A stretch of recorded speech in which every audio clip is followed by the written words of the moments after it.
Welcome to the Karma School of Business, a podcast about the private equity industry, business best practices, and real-time trends. I'm Sean Mooney, Blue A's founder and CEO. In this episode, we have an amazing conversation with Lisa Ames, a marketing operating executive with Norwest. Enjoy.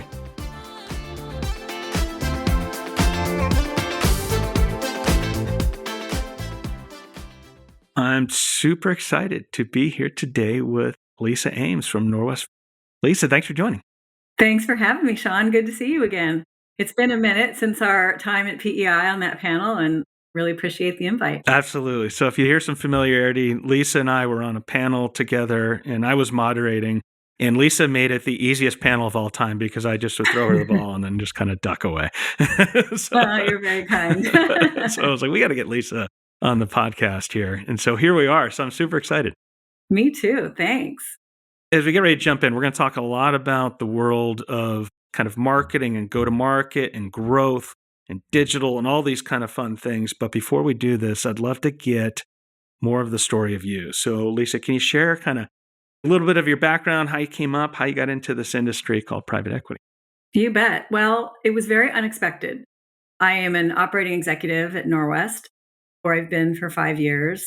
Coming up in March, at the start of the pandemic is when I joined. And when Norwest first reached out to me and they said, we want to build an operating partner program, like I didn't even know what an operating partner was.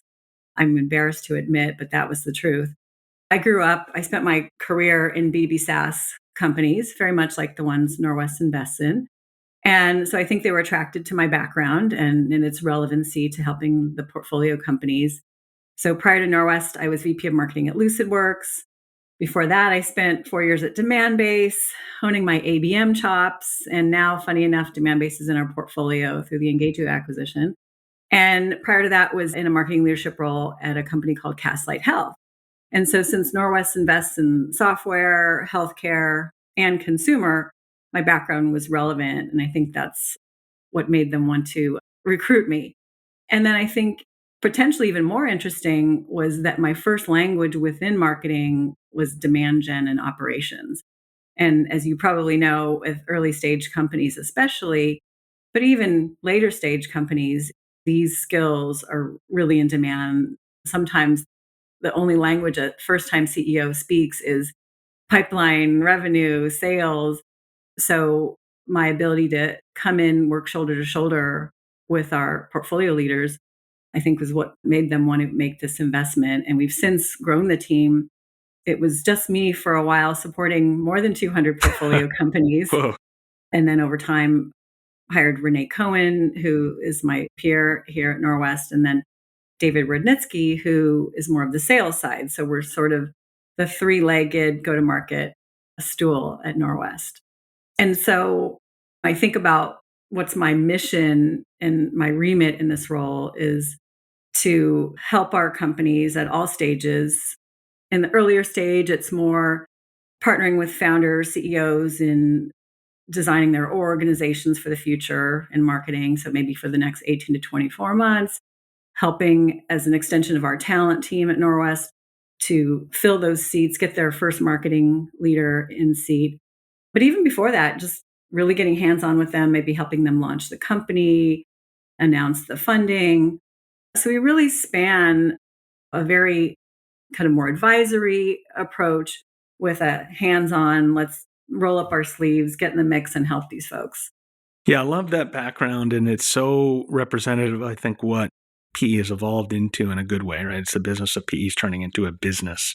And in order to do that, it means you're bringing in true practitioners who have been in the seat and bringing not only the strategy and the deal structuring and the kind of planning acumen, but also kind of the real true operational support. And we'll talk a little bit more about that later on in our conversation. I love the backend came in, and so often we're seeing this kind of serendipitous, like, I didn't even know what this thing was. And then it just kind of drew me to it. Next thing I know, it's like, here I am. And it's this great kind of situation. Yeah, it's so true. And I mean, if I had $1 for every time I got a call from someone saying, how did you get into this role? I've told the story many times, but there's not a lot of these roles, but they're growing. And I think firms are making larger investments, not only in more of like that CEO profile or consulting profile, but in functional experts who have done the work, who've been in the trenches, and can work shoulder to shoulder with the portfolio leaders to drive better outcomes. Yeah, it's this whole deal where, and particularly where you're focused on, is the name of the game. And that's not only technology, venture, growth, more of the SaaS companies, but also traditional companies. Growth, go to market, is the highest correlate to valuation. So I love that you have that background, but you've sat in the seat and now you've jumped in really from kind of ground one also at Norwest and seeing it through. Right. Trailblazing this role at Norwest. So yeah, I must be adventurous because I was going into new territory and territory that wasn't developed in that particular context. Absolutely. Thinking about this as kind of this newness and unknown knowledge, one of the things that I love to ask is, what's something that we'd know you better if we knew this about you? So Lisa, what would be something that maybe gives a little more insight into who you are? I think you'd know me better if you knew why I call myself a business therapist. So if you go to my LinkedIn, it pretty much jumps off the page, and I get a lot of questions about this. And it's something I developed at first kind of tongue in cheek, but where it came from is that one of the things I notice as I started to engage with companies is sometimes they need reassurance that I'm not a spy. I'm not here to find all the things that you're doing wrong so I can go tell mom or dad. I'm really here to help. I'm just a marketer that loves to geek out with other marketers and drive better outcomes as a result of the partnership. So, building trust as an operating executive is job one. It's something I put a lot of calories into when I'm first forging that initial relationship, that initial touch with a company. And it pays dividends because part of what I do in this role is I work with CEOs, founders, CMOs, help them navigate complex business and organizational issues in marketing and actually beyond that. And what I started to notice is that these leaders were really relying on me. And it started to get very personal and deep in terms of, I have this challenge in my organization. It's keeping me up at night. What am I going to do? I have CEOs that call me on Sunday afternoon and say, Lisa, I really need to talk. And I think they do that because the trust was established on the front end. But also, I think they realize that I can come at problems from a different altitude. I'm not in their day to day. I'm a little bit less emotionally involved. And I have a broader view with insight and access to a large number of companies. So I think I'm able to come at problem solving just from a different perspective. And so they'll confide these things in me. They'll say, I need help. Because the thing is, you put yourself in the shoes of these leaders, who are they going to talk to? They can't talk to their boss because sometimes their boss is part of the problem. They can't go to the board for sure. They can't go to their team because they supposed to have it all together. It's supposed to be the inspirational leader. Can't talk to your spouse because your spouse is only going to take your side. Can't talk to a regular therapist because they don't have the business context. So you need a business therapist. So once I started putting all these pieces together, as I said, it was tongue in cheek initially, but it really started to click. And then I think the thread here is that there's such a big mentorship component to what we do as operating execs, regardless of our functional expertise. This is something that's really important to me and actually extends into my non-professional life. I'm on the board of a nonprofit called Women in Revenue. And our mission is to support women in go-to-market roles, especially as they're rising in their careers. And so that provides another channel for me. We have a pretty robust mentorship program as part of our programming. So it provides another channel for me to help women give back to the community and extend this theme of mentorship that I bring to Norwest as well. So I really love it. And if you'll indulge me, I'd like to give a little shout out to the organization.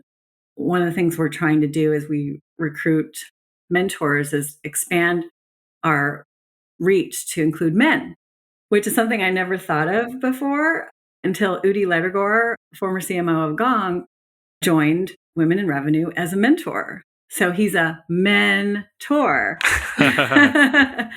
And so would invite any of your listeners to ping me on LinkedIn, because I would imagine many of your listeners are men. Yeah. In this industry. It is male dominated. But if they'd like to expand their purview, become a mentor for women in revenue, we'd love it.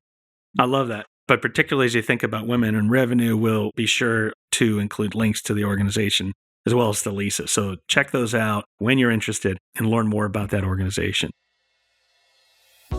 Today's episode is brought to you by Blue Wave. Building a business is hard. Top third parties can help you create value with speed and certainty, but it's difficult to know who's best. That's why you need the Business Builders Network. Visit Blue Wave at BLUWAVE.net to learn more and start a project today.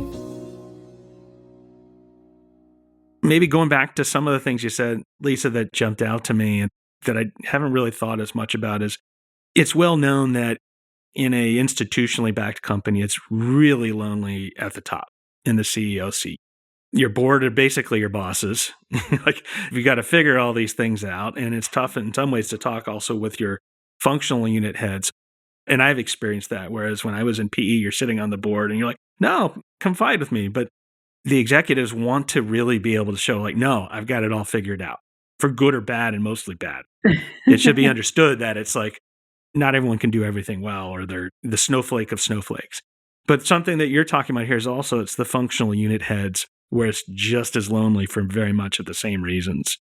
And so having the ability to work with someone like yourself within an organization to soundboard things and figure things out and kind of like whiteboard it a little bit and game plan for someone who's been through it before is invaluable. And then similarly, extending that not only within Norwest, but outside with women in revenue, creating those same sort of mentorship networks where it doesn't have to be so lonely. It doesn't have to be where you've got to like recreate the wheel for every moment of your career. I think it's just a great thing. And taking advantage of someone who has a broader purview with access to so many portfolio companies, that's valuable experience that our portfolio leaders can benefit from. It's interesting. It just caused me to reflect a little bit. But even I was thinking like when I was coming up in private equity, particularly in these organizations, they're really good, but like you're kind of expected to know everything or at least fake it really well. Yeah. I think I was really good at faking it and then figuring it out, Yeah. but landing on my feet just in case. I used to think that was my biggest fear and led to significant imposter syndrome when I joined the firm because I thought, oh my God, all these companies are asking me all these questions and I'm supposed to have all the answers. And one of the first things I realized is that it's not my job to have all the answers. It's my job to seek the answers or to find someone that does have the answer. I just tell companies that now, often on first meeting. I say, you know what? Any question you have, please ask. I may not have the answer, but if I don't, I'll find someone that does. It's such a good insight because that was, I think, particularly when you're younger in your career or making a big kind of lateral shift. I think imposter syndrome is a great term where I was always like, oh my God, are they going to find out?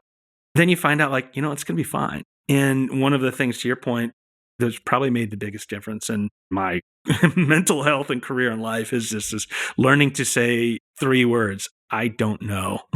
And then, Yes. but I'm going to find out. And let me find out. And as long as it's followed with, I'll figure it out, you're all good and you're not expected to know the world. But you can get to that, I'll find out a lot better when you make the world a smaller place and have mentors both within the operating teams like you within these business networks. And so I just think it's a great thing to talk about. It's like, how do you make a world a smaller place and do more of the we versus like try to do it all yourself and take on the pressure of the world on your shoulders. Exactly. And maybe as we go to the next part of our conversation here, one of the things I always love to ask people like you, Lisa, is kind of, what's your yardstick? You've been in a lot of top companies and leadership roles. You're now with a really excellent top investment firm. You get to see a lot of elements of value within a company. And so, Lisa, I'm curious, what are some of the traits that you look for when you think about this is a really good business, or as important in many ways, can, should, and will be a really good business? Well, I would say a couple of things that have been consistent themes throughout my career. The first is ruthless prioritization. Sean, there's always more ideas than can be executed. And as marketers, I think we have it even tougher because nobody goes into CFO's office and says, hey, I have an idea that we should execute for how to optimize our finance function. But almost everybody feels that they can do that with a marketer. We all fancy ourselves as marketers. And so I think as go-to-market leaders, we have to be hyper judicious about how we allocate resources and budget. And from a CFO's perspective, we're always like the cost center as it is, or perceived as such, right? We have the biggest budgets. And so when I see companies trying to spread that peanut butter too thin from a marketing perspective, trying to penetrate too many segments, maybe testing too many channels at once with limited budget, and then they wonder why they're not gaining awareness in the market, why they're not leading their category, why they're not driving new logos. I see this a lot, of course, not with our portfolio, but like in my past, I've seen companies struggle to make those tough decisions about where to prioritize. It must be pressure from within. Maybe it's perceived pressure from the board, but it's like, we got to do more. We got to do faster. We got to do better. We got to spread the net wider. And I'm a fan of, let's zero in on something that we can master. And once we master that thing, then we can fan out from there. And so to your question, I think the companies that can prioritize, and especially the marketing teams that can prioritize, make the tough decisions, say no, potentially more than what they say yes to, those kinds of companies, those kinds of leaders are in the best position to succeed. That's a really good one there. And maybe to double tap on that is, if you think about marketing right now, there's so many channels available to market. And there's different types of marketing. There's brand marketing, there's performance marketing, there's content marketing. You're doing all these different kind of attributes, and you really can do it all. And then when you overlay the big question, which has always been in the world of marketing, is attribution. What role did you play? It's like the old line, like, I know half my marketing's working, I just don't know which half.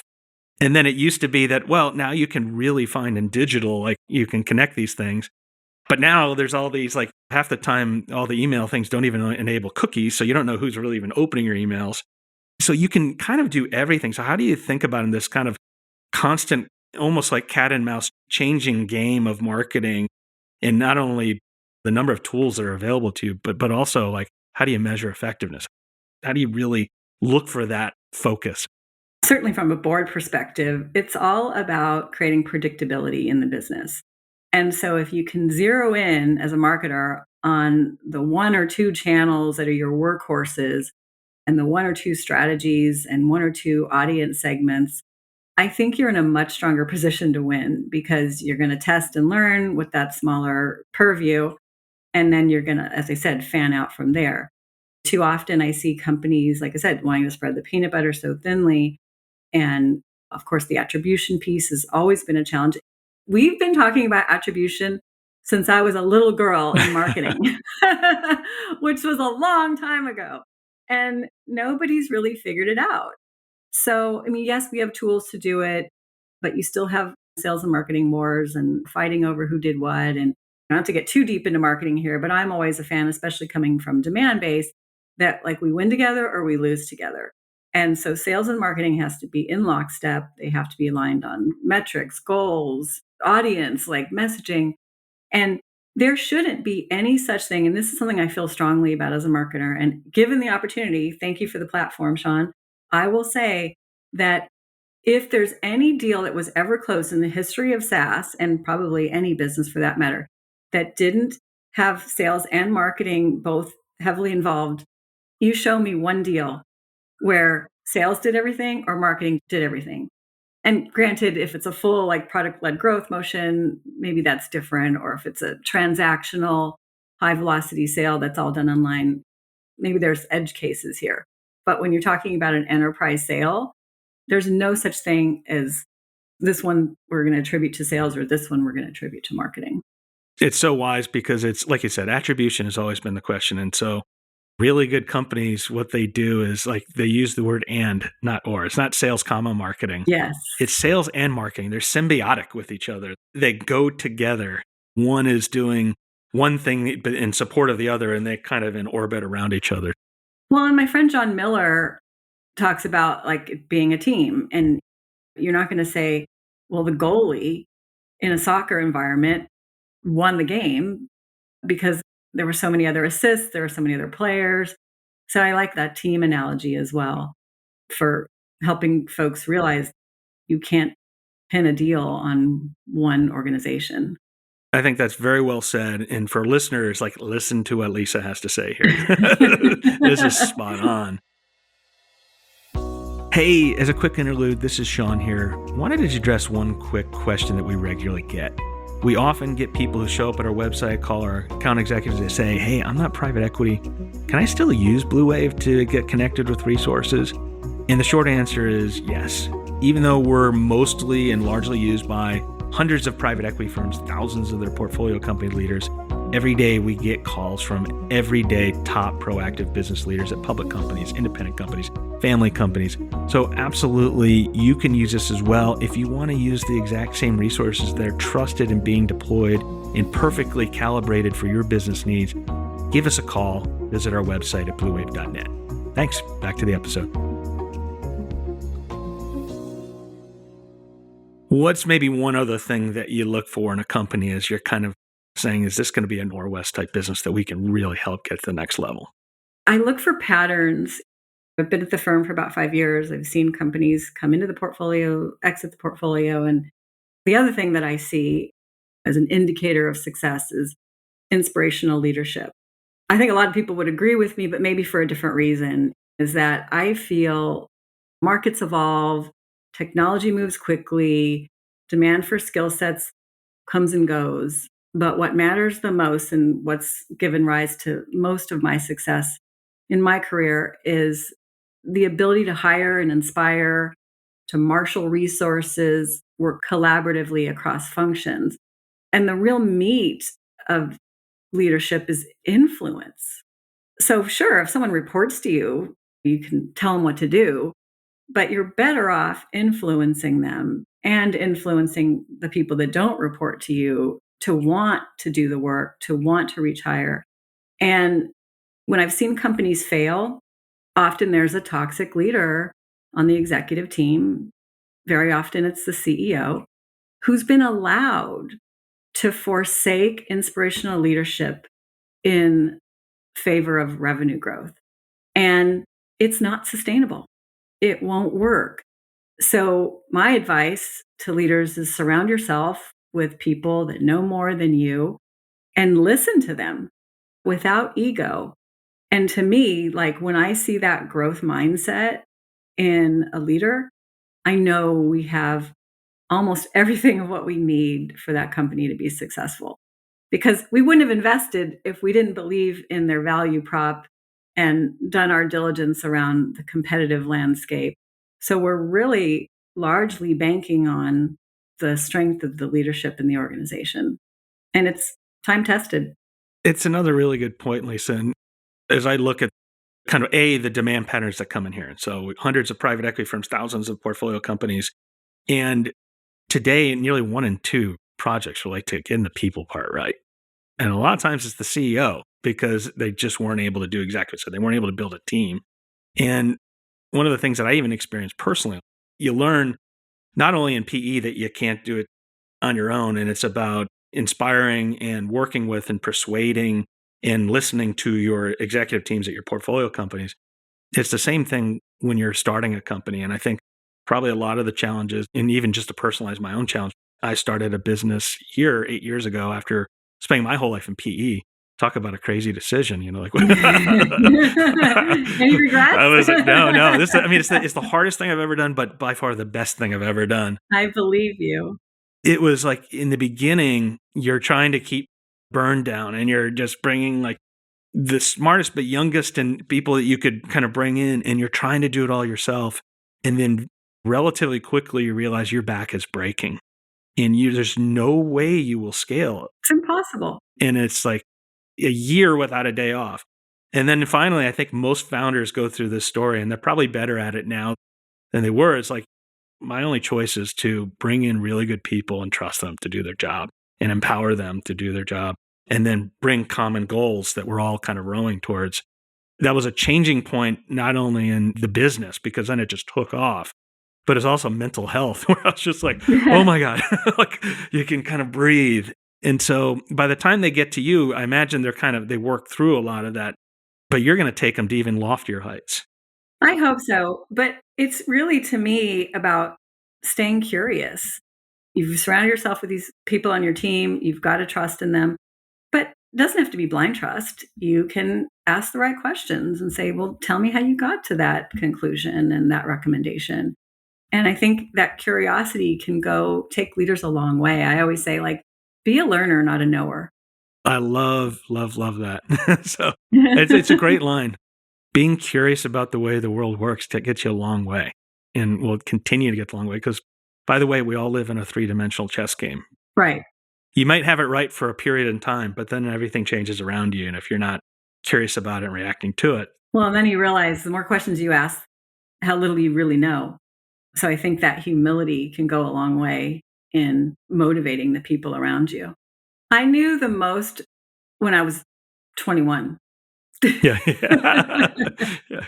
My children are telling me that now. They're reconfirming that you know more than you'll ever know when you're 21.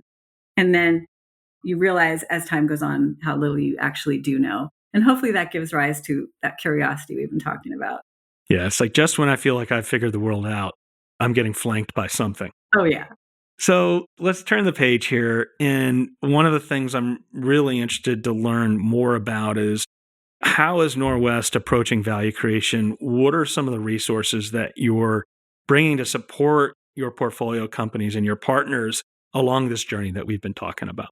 So our general ethos around value creation, just as a thematic, is that we take an invited guest approach. And I think of this as a pull model versus a push model.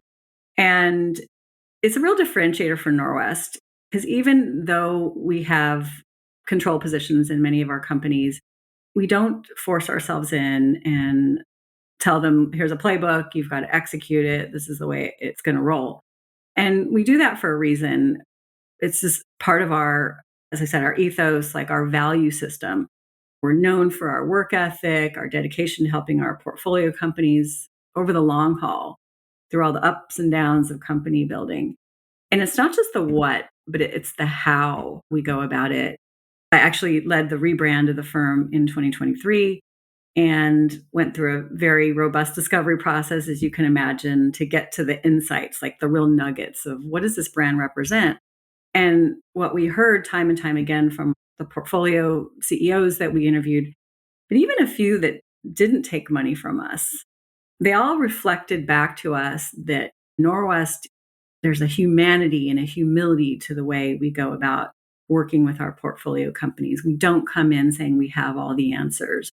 We bring a lot of experience to bear, a lot of knowledge, expertise, and a broader view with a large portfolio. But we're in the trenches with our companies, working shoulder to shoulder. And actually, I had a CEO tell me, because I said, well, why did you take money from Norwest? It's a commodity. And he said, talked to a lot of venture firms in the Valley, and they all anchored to how smart they were. And he said, and I figured, well, everyone's smart. Like, what else you got? And he said, I felt in the end that Norwest would have my back. And he was a young founder. And so that really mattered to him. And I think it matters to founders at any stage. And so when I think about the concept of invited guests and why it's such a differentiator, because we're not like just the guests that show up to the dinner party with a bottle of wine that we fetched on the way. We're the guests that clear the table and do the dishes and stay to the bitter end. And I think that really represents like who we are, what we value, and why we're different. So then in terms of your question about resourcing, we're lucky. We have a large platform supporting over 230 active portcos. We've got 20 plus members of the portfolio services team spanning go-to-market. So there's myself, David, Renee, as I mentioned. We have a talent team, got HR, capital markets, M&A, legal, and operations. And then augmenting that, we have a whole bench of senior advisors to fill in areas of expertise, maybe where we're lacking or just where we need additional resources. So I feel like we're really lucky being a part of this organization, but it also serves our companies well to feel like they've got the support that they need. I love the invited guest terminology, first of all. It's just like you're getting invited in because you're the good kind of guest. You're coming in and you're there to help not to judge or instruct. As we talked earlier, like I think private equity, growth equity, venture capital, they're the ultimate team sports. Your interests are aligned, right? If everyone does well, everyone will do well. But if you're not working in motion with each other, then it's easy for that system to kind of become unhinged and then bad things happen. And so the way that you're doing it, I think, is exactly the right way. It's like, we're going to give you every opportunity and the resources you need for us all to be successful. But we're not going to force it on you if that's part of the area where you don't need help either. Right. Yeah, we want to let the founders keep their hands on the reins. It's their company. They conceived of it, they built it, and then we're here just to take them to the next level as a thought partner, a mentor, and a friend sometimes. Yeah, and a therapist. I like that. So Lisa, if we were to maybe move on to maybe the next chapter of our conversation here, I'm curious to really learn more about what are some of the top value creation opportunities that you are kind of thematically engaging with your portfolio company leaders these days. Well, Sean, I have a fairly in-depth intake process that when I first get introduced, usually through the investment team, to a portfolio company, I ask them all kinds of questions. So what's the state of the business? What was your exiting 2023 ARR, for example? What's your plan for 2024? Deal size and velocity, primary sales motion, competitive landscape, all that stuff. And what I find fairly consistently is that all roads lead to one of a few areas where there's opportunity for me to lean in and make an impact in marketing. And those areas are first ICP development and or refinement, and I'll double click into that. Messaging, lead life cycle. I'm going to put an underscore under that one. That one's big. And then just really optimizing your own channels. So in terms of ICP development, I mean, that's the lowest hanging fruit, obviously. It's like sort of first order of business. Ideal customer profile, like what kinds of companies are you selling to? And I'll tell you, Fortune 2000 is not an ICP. I hate to break it to any founder listeners that are on the line here, but that's not an ICP. I mean, that's a start, but it's like, well, what else you got? Like what verticals, what size, what firmographics, technographics, psychographics, what do we know about these companies? And there's so many tools available now, luckily, especially with AI, to help companies refine that list of target accounts. Again, going back to what we talked about earlier, and I say this with an ABM lens, start small because you can always expand it, but really clinch, really nail that first set of customers. And I'd also say the importance of documenting that ICP. Sometimes, especially in earlier stage companies, it's like, great, I got it. This is who you're targeting. It sounds great. Can you send it over for my records? And so I can dig into it a little bit more. And every once in a while, the founder says, oh, it's in my head. But we know it. My co-founder and I, we know it really, really well. And we got it nailed. And I'm like, well, that's fine. But as you grow and you're trying to onboard salespeople in particular and marketers, it's going to need to be documented. So that's one of the first rocks we look under. Hand in hand with that is messaging, getting it really crisp for your key segments, and then being able to help build a business case as companies start to reach into the C-suite. So sometimes companies will say, oh, we're going after all these different segments, and then maybe their primary buyer is like a director of security, for example. And then we start to shift the conversation toward, well, all right, you got the director of security on board. So then how are you making the business case to the CFO and the CEO and using language that leads to issues that they care about, business drivers? And so it's really fun for me to have those conversations, identify the opportunities, and then as an operating exec, actually get in the trenches and help, either by introducing the company to additional resources like agencies or contractors, or sometimes just getting my hands on a keyboard and saying, here, let's take it this direction. Let's crisp it up. Let's make sure there's a match to the segments that you're targeting. So if you have your ideal customer profile, now you're on to messaging. Do you have any kind of life hacks? And like, here's how you should think about developing, refining that messaging that appeals to these ideal customers that you've identified? Well, I always like to go back to the customers you already have and say, like, what was it? What was the thing that got you through the door? Because that may have evolved as your product has evolved. And so I think it's really important, just in terms of hack, is like really staying vigilant about, it's never a one and done. Like, what's the market doing? What are our customers? How the needs evolved of the market and our customers? And so, how can we continuously tweak and test and refine that message to make sure it's on point? Yeah, I think it's spot on. It's one of the many, many, many things I learned early on is you think you know what your customers want, but if you have the audacity to ask them, they'll tell you. Yes, Like, oh. for better or worse. You got your ICP, you got your messaging. What's kind of the next on the list? So I love to say all roads lead to lead lifecycle. And for listeners who are unfamiliar with that term, it's really establishing your stage definitions. Like, what's an MQL at this company? What's an SQL? Like, how are we measuring that? How are we tracking conversion and velocity all the way through the funnel? How are we ultimately creating predictability for the business? And this is the linchpin for predictability, because if you can't track and measure all of these things through the funnel, or if sales has got one set of data and marketing's got another, and they're both telling two different stories, especially to the board, you are finished.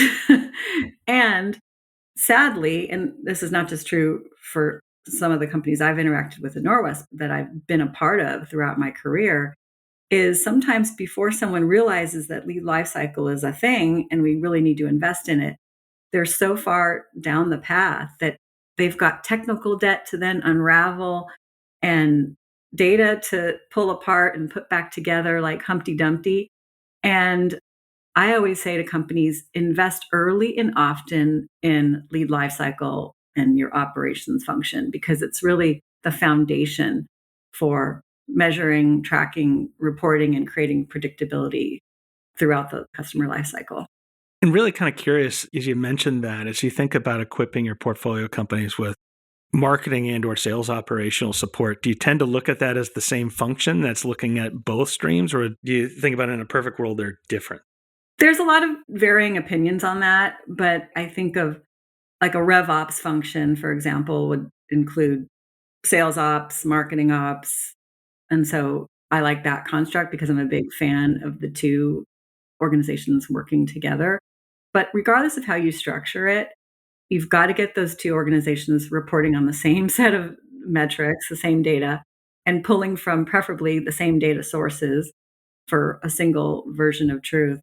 But I'm always amazed at, I say, well, what's your conversion, right? And then they either don't know, or one side of the street's giving a number and another side's giving another. Another thing I've seen is, and your listeners should try this, interview 10 people at your company and say, what's the definition of an SQL or an MQL at this company? If you interview 10 people, you'll probably get 8 different answers. And that's usually a sign that you haven't invested in lead lifecycle and that you should do so immediately. I got to make a call. Hang on. I can wait. Yeah. I'm in no rush. I'll be right back. Okay. All right, I'm back. So you've got the ICP, the messaging, the lead lifecycle. If you kind of understood that, is there anything else that you're looking at kind of within this mix? I mentioned optimizing your own channels. So another sort of diagnostic that I go through as I'm getting to know companies.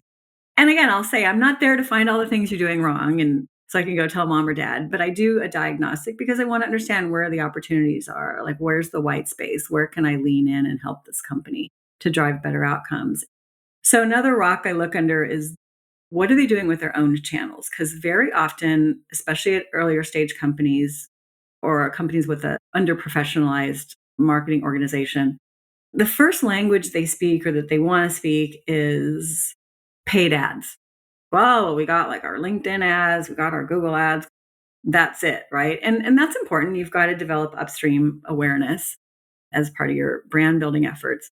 But I'm always amazed at how little energy they put into optimizing their owned channels. So Like I look at their LinkedIn feed and it's like, oh, they post here and there, but nothing that's super helpful or valuable or positions them as an authority in their space.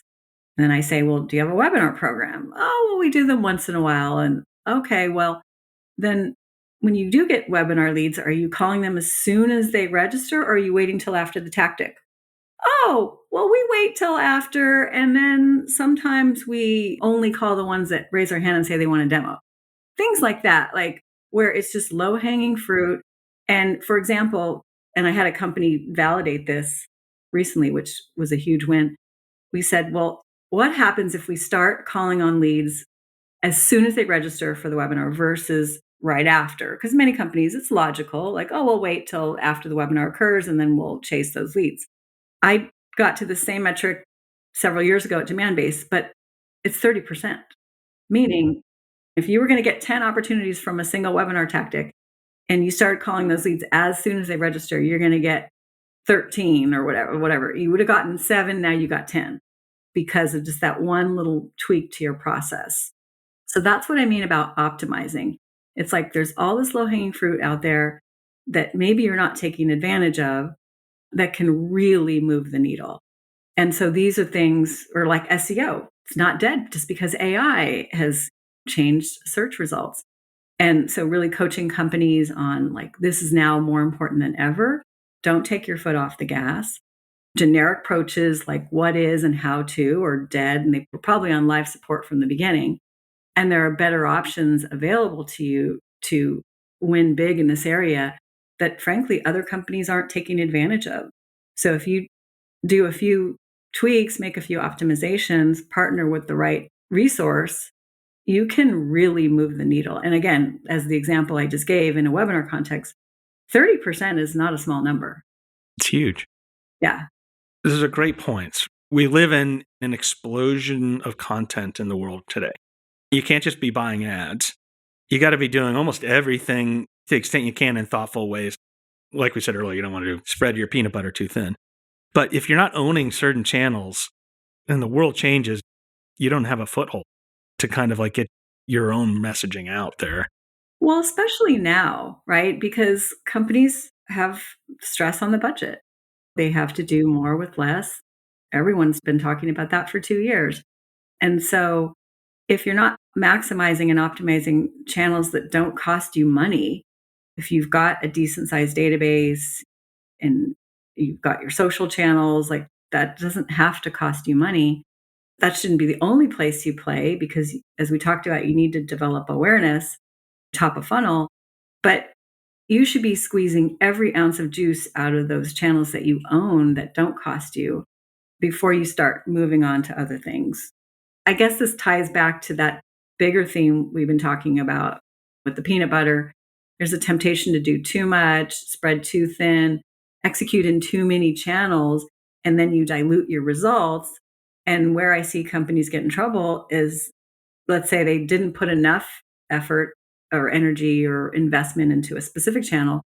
So they get 1 or 2 leads and they conclude that the channel is ineffective and they cut it off.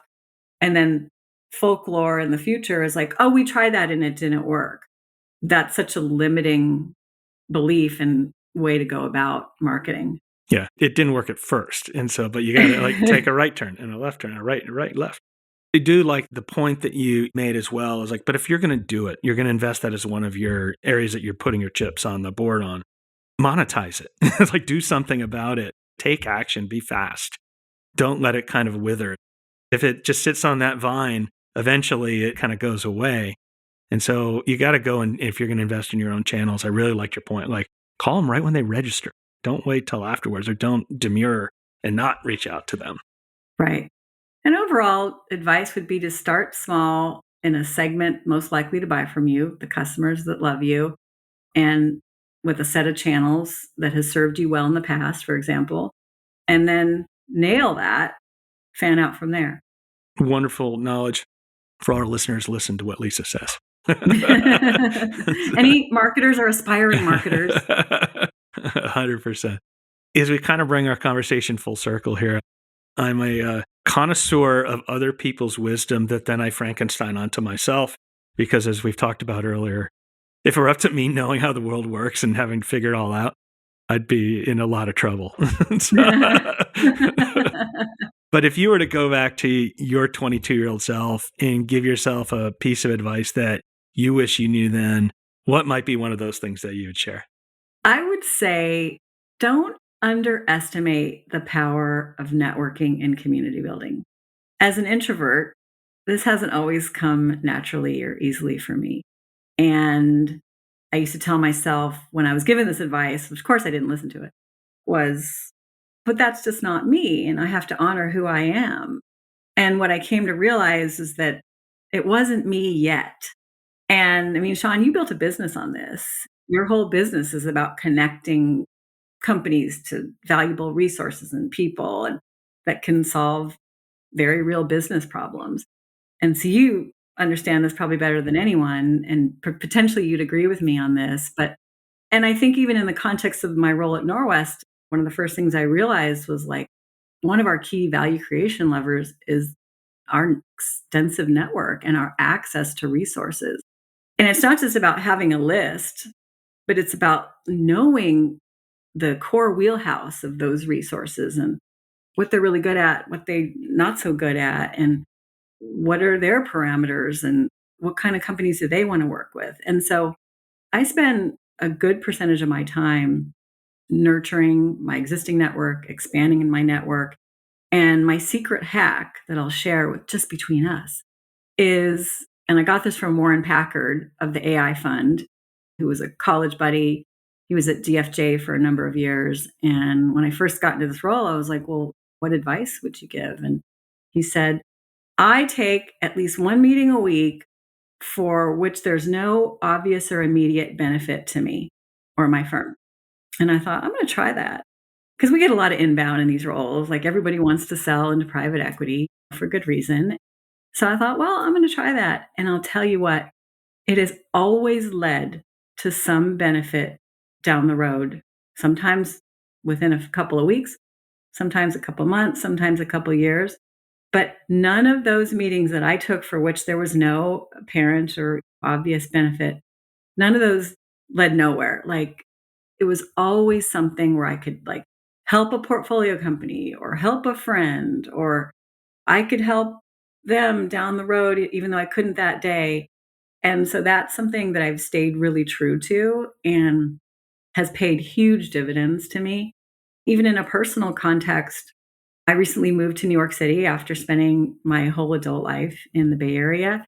And I just said, power the network. So I just started calling people I know and said, hey, who do you know in New York? And you actually introduced me to a couple of people. And who do you know in New York? And I have made in 2 months, like over 50 connections with people who are willing to like go to coffee with me, who have become friends and or budding friends, and who said, oh, you got to meet this person and that person. And it's just been a huge windfall and something that has given me a lot of personal gratification.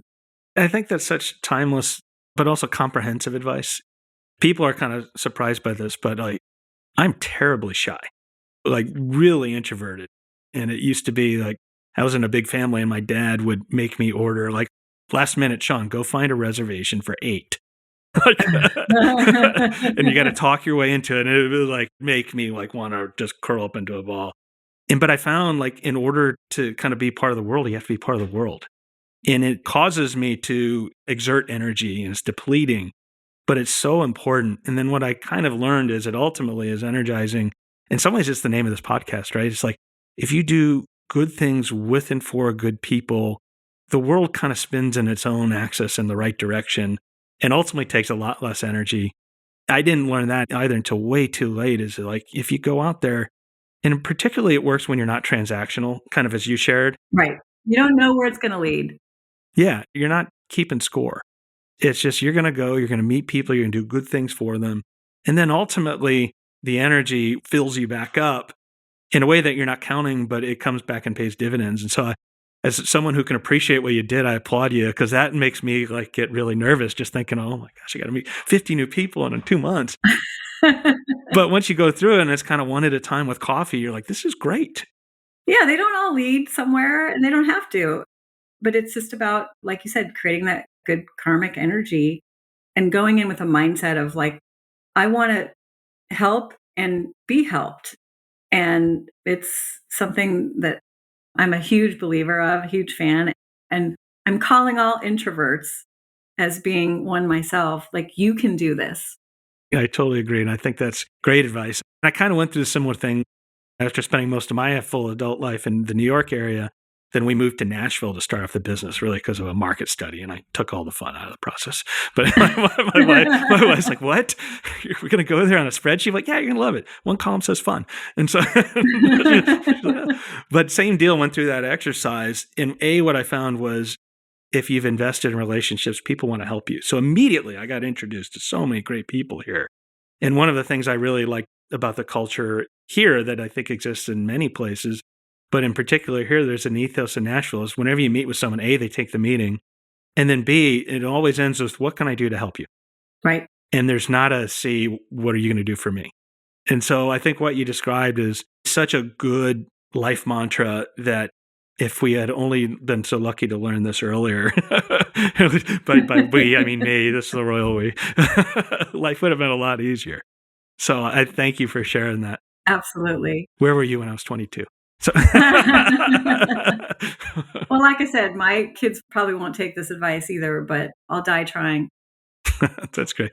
Well, Lisa, this has been a really fun conversation. I've learned all things I wish I knew before across the whole spectrum of our conversation. And so that's a really generous gift. I thank you for it. And thank you for spending some time with us today. Oh, it's my pleasure, Sean, and love spending time and hope to see you again soon.